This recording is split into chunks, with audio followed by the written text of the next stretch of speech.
بسم اللہ الرحمن الرحیم۔ کبھی آپ نے سوچا ہے کہ سچ بولنا سب سے مشکل کب ہوتا ہے؟ جب سچ بولنے سے نقصان ہو، جب جھوٹ بولنا آسان ہو، اور جب کوئی دیکھنے والا نہ ہو۔ آج کی کہانی ایسی ہی سچائی کی ہے، ایک ایسی سچائی جو صرف زبان سے نہیں، دل اور تقوی سے پیدا ہوتی ہے۔ یہ کہانی ہے ایک چھوٹے سے گاؤں کی، جہاں صبح فجر کے بعد ہی زندگی چل پڑتی ہے۔ گلیوں میں مٹی ہوتی ہے، ہوا میں روٹی اور چائے کی خوشبو، اور بازار میں لوگوں کی آوازیں۔ اسی گاؤں میں رہتا تھا حمزہ۔ حمزہ کوئی شہزادہ نہیں تھا، وہ امیر نہیں تھا، وہ صرف ایک غریب، صاف دل اور اللہ سے ڈر رکھنے والا لڑکا تھا۔ اس کے والد کا انتقال ہو چکا تھا۔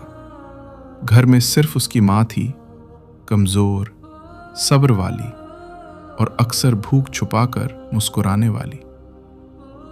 کئی راتوں کو حمزہ نے دیکھا تھا کہ اس کی ماں بنا کھائے سو جاتی تھی اور کہتی تھی، بیٹا مجھے بھوک نہیں ہے۔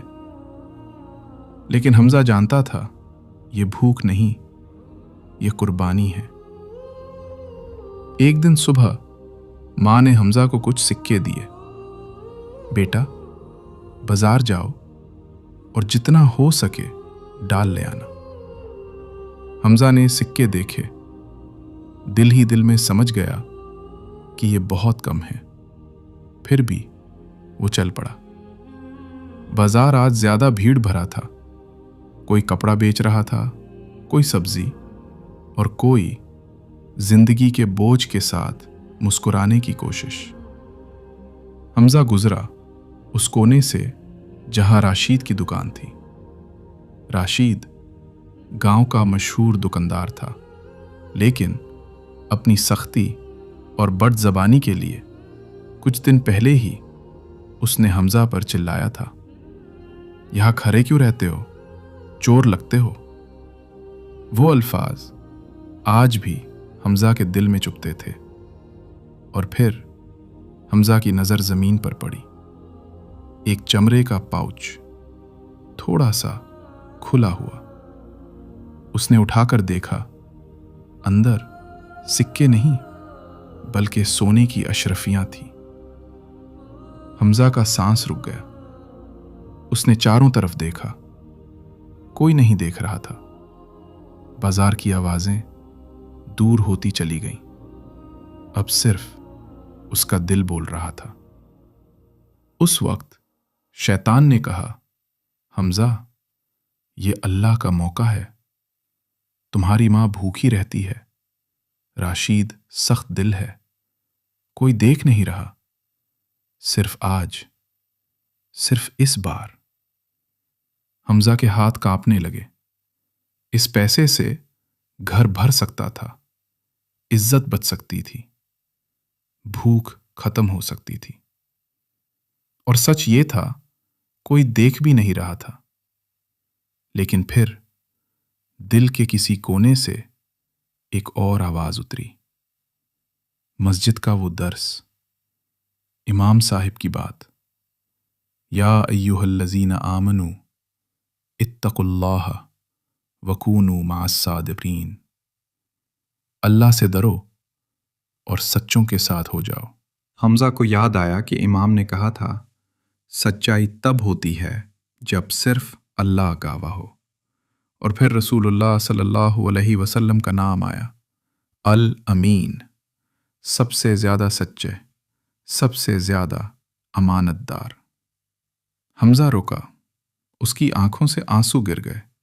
اس نے خود سے کہا، اگر آج میں نے جھوٹ چونا تو کل اللہ کے سامنے کیا کہوں گا؟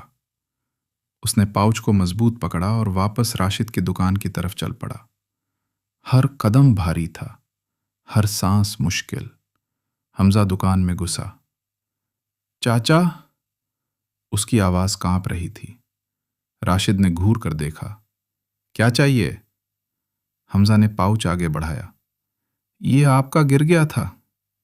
راشد نے پاؤچ کھولا، آنکھیں پھیل گئیں۔ تمہیں مل گیا تھا؟ پھر لوٹا کیوں؟ حمزہ نے سر جھکا دیا۔ کیونکہ اللہ دیکھ رہا تھا۔ دکان میں خاموشی چھا گئی۔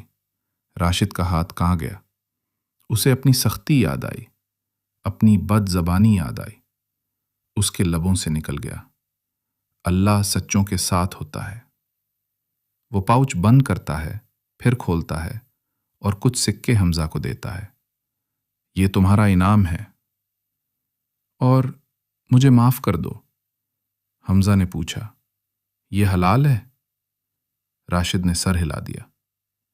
اس دن حمزہ گھر کھانا لے کر گیا۔ اس کی ماں کی آنکھیں بھر آئی۔ بیٹا، اللہ نے تمہیں چنا۔ حمزہ مسکرایا۔ اسے سمجھ آ گیا تھا کہ اصل دولت پیسہ نہیں، اصل دولت سکون ہے۔ رسول اللہ صلی اللہ علیہ وسلم نے فرمایا، سچائی نیکی کی طرف لے جاتی ہے اور نیکی جنت کی طرف، اور جھوٹ صرف اندھیرا دیتا ہے۔ یاد رکھیے، جب کوئی نہ دیکھ رہا ہو تب بھی سچ بولنا، یہی اصلی ایمان ہے۔ اللہ ہم سب کو سچوں کے ساتھ کر دے، آمین۔